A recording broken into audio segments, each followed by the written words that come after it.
जहां जहां जरूरत पडेगी सर वहां खुद आगे आएंगे। आपल्या देशातल्या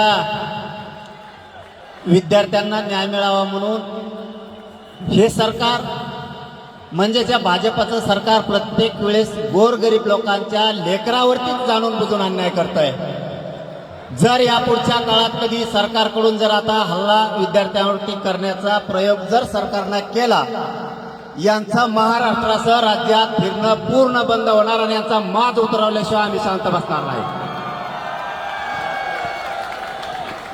सर ने जो कहा है वो ये कि ये जो सरकार है, बीजेपी की जो सरकार है, वो बस गरीबों के बच्चों के ऊपर हमला करती है और इसके बाद अगर स्टूडेंट्स पर हाथ उठाया तो जितने भी बीजेपी के लीडर्स हैं उनको महाराष्ट्र में घूमने नहीं देंगे मनोज जरांगे सर, ऐसा सर ने कहा।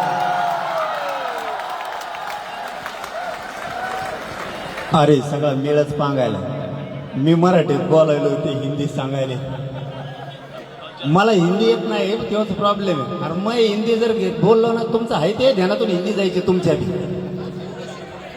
नको व्हायला मला खरंच नाही बोलत। मी फक्त शेवटचं वाक्यात सांगतो, असंच आंतरवालीला सुद्धा गोरगरिबांच्या लेकरासाठी आंदोलन होतं, त्या ठिकाणी सुद्धा माय मावल्यांना, मुलींना, वृद्ध माणसांवरती सुद्धा प्राणघातक हल्ला केला होता। या सरकारनं आमच्यावरतीही गोळ्या घातल्या होत्या।